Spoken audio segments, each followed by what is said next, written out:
Senhores telespectadores, faz este ano de 2008 100 anos que ocorreu o regicídio e 200 anos que a família real portuguesa se transferiu para o Brasil. É, portanto, o segundo centenário da instalação da corte no Brasil, o primeiro centenário do regicídio. Devo dizer que são dois centenários extremamente importantes. Ambos eles tiveram consequências enormes na história de Portugal. E entre 1808 e 1908, nesses 100 anos, dão-se mudanças na história portuguesa que são decisivas. Esse período de 1808 a 1908, quer dizer, o século XIX, é uma das épocas menos bem conhecidas, mais ignoradas em Portugal. Nas nossas escolas não se ensina isso. Os nossos estudantes não sabem nada disso. Bom, é estranho porque é nesse período que se criam alguns dos problemas que nós ainda hoje estamos a sentir, sem perceber o século XIX. Ninguém entende o século XX, mas não sei porquê, ninguém sabe nada disso. Bem, não saber porquê, eu sei. Eu juro que sei. Por um lado, claro, há a natural complexidade dessa história. Esses 100 anos não são anos fáceis. São anos em que acontece muita coisa, muito golpe, muito contragolpe, muitas forças cruzadas. Bom, por outro lado, há uma razão secreta de cumplicidade. Durante esses 100 anos, praticaram-se graves erros. Graves erros de que todos somos responsáveis. E ninguém gosta muito de falar de corda em casa de enforcado. É melhor não falar nisso. Bom, eu vou tentar explicar rapidamente como se passaram esses 100 anos, enfim, e o que é que eles representam na história de Portugal. Já viram? Estou-lhes a falar diante de um retrato do rei Dom Carlos. É um retrato pintado pelo pintor Carlos Reis em 1904, portanto, 4 anos antes do regicídio. Isto é a figura do rei a passar revista ao exército, 4 anos antes de o matarem.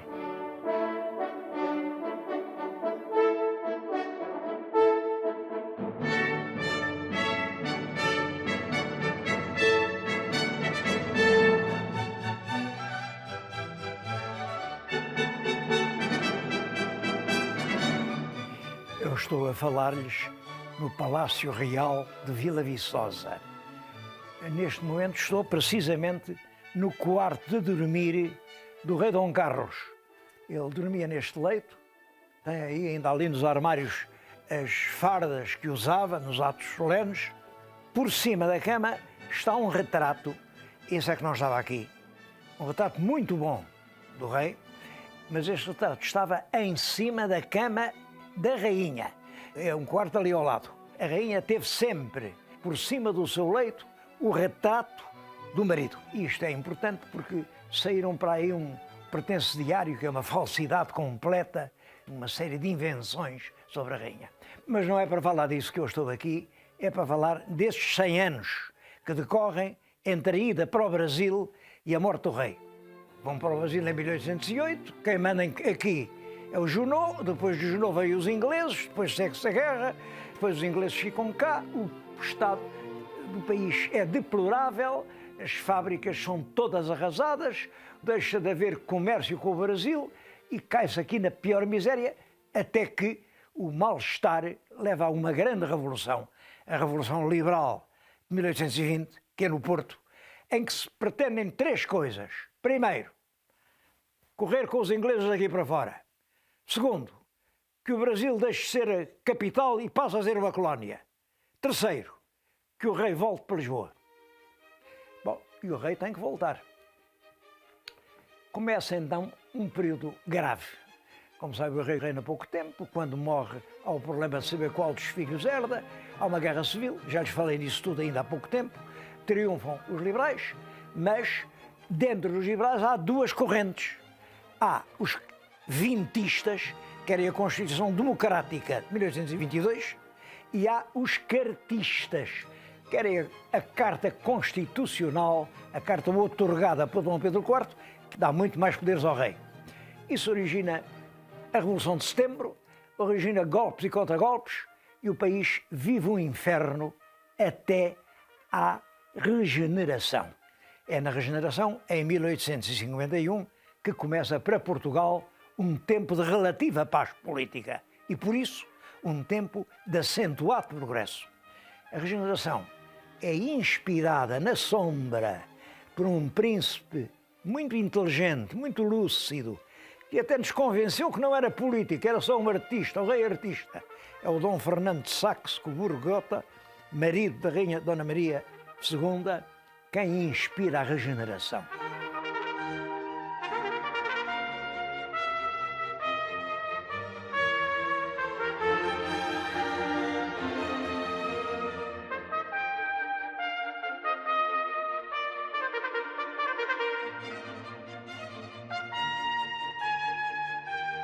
Estou agora no gabinete de trabalho do próprio rei. Esta era a cadeira de que ele se servia e esta era a mesa em que trabalhava, ainda é a mesma. Estava a falar-lhes na regeneração. A partir da regeneração, muda o pessoal político e entende-se. O que interessa não é discutir políticas entre partidos, não. O que interessa é andar para a frente, fazer estradas, comboios, pontes, telégrafos, organizar os serviços. É na altura em que aparece realmente o Fontes Pereira de Mel. E há um período de progresso que começa em 50 e que dura praticamente até à morte do rei Dom Carlos. E durante esse período o país conhece enormes progressos. É claro que aparecem classes novas. Agora há, naturalmente, os ferroviários, há os tipógrafos, há o pessoal das finanças, há o pessoal dos tribunais, há agentes dos hospitais, há os jornalistas, há os professores. Bom, são milhares e milhares de pessoas que trazem ideias novas e surge o ideal republicano. Que o rei, aliás, o rei Dom Luís, protegeu os republicanos, legalizou perfeitamente, admitiu a sua propaganda, porque o reinado de Dom Luís é um reinado em que o rei, de facto, permite, enfim, o rei não intervém. No governo sucedem-se regeneradores e progressistas. Os regeneradores são os antigos cartistas. Os progressistas são os antigos vintistas. Mas, no fundo, eles querem todos a mesma coisa. Há uma diferença teórica. Claro, os progressistas dizem que são mais para a frente do que os regeneradores. Mas, na verdade, a obra é a mesma.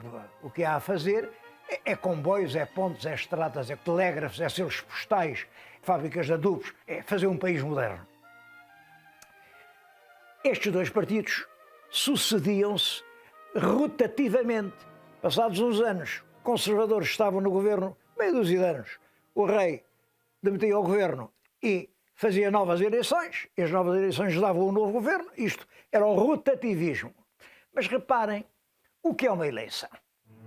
A eleição é uma pergunta ao povo português: o que é que acha melhor para o destino político do país? Isto implica que quem responda saiba quais são os problemas, tenha cultura, tenha um certo nível cultural. Se não tiver, dá uma resposta à toa ou uma resposta de carneiro. E realmente as eleições, durante todo esse tempo, são uma carneirada. A gente chamava-lhes uma vil comédia. Havia os caciques. O cacique era lá o senhor da região que mandava naquela gente toda e dizia: vocês vão votar em fulano. Iam todos em grandes bandos e votavam em quem o senhor cacique mandava. E por isso faltava autenticidade naquela base regeneradores e progressistas. Pelo contrário, aparece um partido socialista em 72 e um partido republicano em 73.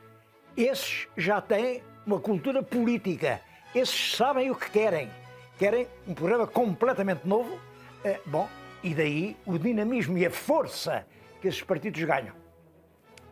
Em todo caso, as coisas correm muito bem.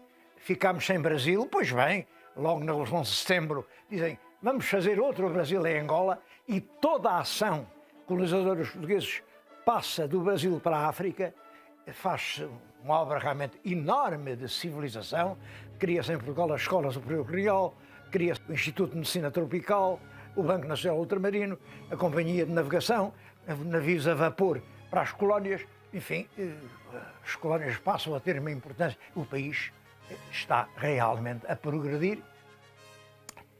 Simplesmente esse progresso levou a uma situação dramática. Nesse progresso, a partir da África, de Angola e de Moçambique, os portugueses cultos da Sociedade de Geografia, têm um projeto. Vamos ligar o Atlântico por uma grande colónia até ao Índico. Ligar Angola a Moçambique. Isso chama-se o sonho do mapa cor-de-rosa, porque a Sociedade de Geografia editou um mapa em que realmente aparece toda essa zona da África sob a influência portuguesa pintada à cor-de-rosa. Só que nessa altura já os ingleses tinham outro projeto, que era fazer uma África desde o Cabo, do Cabo da Boa Esperança, até ao Cairo. Portanto, uma África vertical. A gente queria uma África portuguesa assim, mas os ingleses queriam uma África inglesa assim. E por isso mandaram retirar os nossos soldados e os nossos exploradores que estavam no centro da África. É o ultimátum de 1890. É nessa altura que começa o reinado de Dom Carlos, com esse sério revés, esse revés que ofende profundamente os portugueses, porque, entretanto, a África tinha se tornado para os portugueses um sonho nacional. Os grandes africanistas, como Capelo e o Aivas, como o Serpa Pinto, eram aclamados aqui como heróis nacionais, uma coisa extraordinária. Bom, é tudo isso que é cortado pelos ingleses e o Partido Republicano ganhou muito com isso. O mato é de 90, logo em 91, há a primeira revolta republicana na cidade do Porto. Foi vencida, mas ficou o fermento republicano. Em todo caso, continuou o progresso, cria-se a CUF, aparece o Diário de Notícias, que é uma coisa muito importante, é um jornal sem política. E as notícias que não têm artigos políticos. Tem noticiário internacional e anúncios. Anúncios porque há comércio, noticiário porque há telégrafo. Agora o telégrafo traz as notícias, é portanto um jornal dos novos tempos e tem um êxito de tal ordem. Ele começou em 1865 e, como sabem, ainda dura.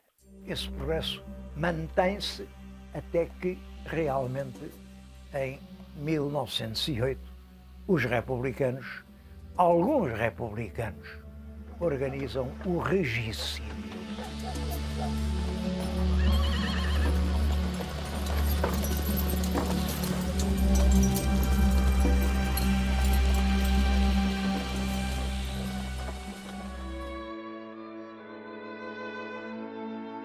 Depois da regeneração, o trono é ocupado primeiro ainda pela rainha Dona Maria II, que é realmente uma rainha estimada, respeitada. Morre muito cedo, morre de um parto de um filho. Quando o filho mais velho, que é o Dom Pedro V, tem só 16 anos, é preciso esperar 2 anos com uma regência, e o Dom Pedro V é rei aos 18 anos, mas só foi rei 5 anos. É um rei que intervém, como era muito jovem, foi um rei que o povo adorou. Eu penso, com aquela intervenção, com aquela energia, com aquela ideia de quem governava era ele, se tem vivido muitos anos, acontecer o mesmo com o rei Dom Carlos. Porque o espírito do tempo, já sabem, era o rei reina, mas não governa. Quem governa é o governo. E o governo é o que está de acordo com a maioria parlamentar. O rei Dom Luís é quem sucede ao Dom Pedro V. O rei Dom Luís é um santo homem, não intervém, deixa correr, deixa andar, e lá se vão sucedendo regeneradores, depois progressistas, mas aquilo, de certo modo, apodrece. E dentro dos partidos começam a dar-se as dissidências. Primeiro é no Partido Regenerador que se dá uma dissidência chefiada por um homem enérgico, que é João Franco, que faz o Partido Regenerador Liberal. Depois, no Partido Progressista, o José Maria Alpuim, o Alpuim, que tinha sido Ministro da Justiça e que ficou sobre ele uma mancha negra e odiosa. Diz-se que estava metido no regicídio, não sei. Mas esse faz a dissidência no Partido Progressista. Portanto, agora já não são 2, já são 4. Progressistas e dissidentes progressistas, regeneradores e dissidentes regeneradores, e mais, republicanos. Os republicanos nunca têm muitos deputados. O resultado das urnas não lhes é muito favorável, mas têm homens de um extraordinário talento, dinamismo, homens como Afonso Costa, homens como António José de Almeida, que era um orador, um tribuno, cuja palavra arrastava multidões, como Alexandre Braga. Esses homens, é uma altura em que não há censura nenhuma, em que eles exortam praticamente à morte do rei, porque compreende-se que o rei é uma grande figura. Dom Carlos é respeitado em toda a Europa. Olha, em 1905, ele trouxe a Lisboa o poderoso Kaiser, o imperador da Alemanha. Trouxe a Lisboa o rei da Inglaterra, Eduardo VII. Trouxe a Lisboa o rei de Espanha, Afonso XIII. Trouxe a Lisboa o presidente da França, o presidente Loubet, apesar de ser presidente republicano, vem visitar um rei de um país monárquico. Portugal realmente tem um prestígio internacional extraordinário. Este rei é um homem considerado muito inteligente, um cientista. Nos seus navios faz estudos oceanográficos que fazem parte, enfim, da ciência, são cultivados em todos os países da Europa. É um grande artista, ele pinta extraordinariamente. Foi publicado este ano um livro com a pintura do rei Dom Carlos e vê-se por ali que era um grande pintor. Nas suas linhas políticas vê-se que é um homem avançado, não é conservador. É o socialismo de Estado de origem alemã, a legislação social, a proibição do trabalho das crianças, o horário de trabalho, tudo isso se deve ao Dom Carlos. É realmente um grande estadista e compreende-se. Enquanto um homem assim estiver à frente da monarquia, é muito difícil deitar abaixo a monarquia.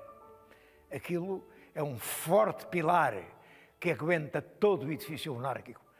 É certo que o resto do edifício está velho, podre e desconjuntado, mas aquele rei chega para tudo. Por isso surge a ideia de o abaterem. Eu estou agora a falar junto da carruagem do landau em que ele foi assassinado. O rei vinha sentado aqui neste banco, daquele lado vinha a rainha Dona Amélia, que se pôs em pé com um ramo de rosas a tentar enxutar os assassinos. Aqui vinha o príncipe Dom Manuel e ali o príncipe real Dom Luís Filipe. A carruagem ainda tem nas portas e noutros pontos, olha, balas, projéteis, porque houve um tiroteio grande no Terreiro de Paços. Não é verdade que houvesse apenas 2 atiradores. O Dom Manuel fala mesmo em tiroteio, quer dizer, era toda uma caçada. Estiveram ali horas, o comboio atrasou-se, teve uma avaria no comboio, estiveram horas à espera que a carruagem chegasse. O rei vinha de Vila Viçosa, estava aqui, saiu daquele quarto em que estivemos há bocadinho, uma daquelas fardas, eu ainda havia há uns anos, estava até lançada sobre o leito, como ele a deixou. Quando saiu daqui para Lisboa, deu uma farda que ficou sobre o leito e meteu-se no comboio, com a família toda, chegou a Lisboa, estava esta carruagem à espera dele, tinha a capota subida, ele deu ordem, tira lá a capota para trás, isto, outro tiro aqui. O carro dá a volta no Terreiro de Paços e começa o tiroteio. Há um dos regicidas, põe o pé aqui e aponta um revólver ao pescoço O rei, os cocheiros a galope, tentam refugiar-se no arsenal. Enfim, o rei estava morto e a partir de então acabou realmente a monarquia em Portugal. Como sabem, sucedeu-lhe Dom Manuel, que é uma figura de uma grande simpatia humana, um homem de um patriotismo acima de tudo, um homem muito culto, deixou toda esta obra em que estamos, todo este palácio, se deve ao facto dele ter deixado os seus bens pessoais a uma fundação, quer dizer, ele não se sentiu ofendido, desconsiderado por tudo isso, não. Continuou com uma dedicação às coisas portuguesas extraordinárias e hoje este Palácio de Vila Viçosa, que é um dos mais preciosos museus históricos que existem em Portugal, deve-se em virtude da fundação da Casa de Bragança, que foi instituída pelo rei Dom Manuel II. Mas essa simpatia pessoal não tem nada a ver com os dotes de chefe político. Esses dotes ele não os tinha. Os 2 anos em que ainda reinou são anos dominados pelo medo, pela falta de confiança de todos em todos. Não há iniciativas novas, não há progresso. É um país a desconjuntar-se. Até que vem a Revolução de 5 de outubro de 1910 e é proclamada finalmente a República. Portanto, desde o momento do regicídio, dos tiros que eu acabei de lhes mostrar, até hoje, vão precisamente 100 anos. 100 anos que constituem uma nova fase da história portuguesa. São os anos das 3 repúblicas. Bom, também isso tinha muito que contar, mas acho que é assunto que dá bem para uma outra ocasião.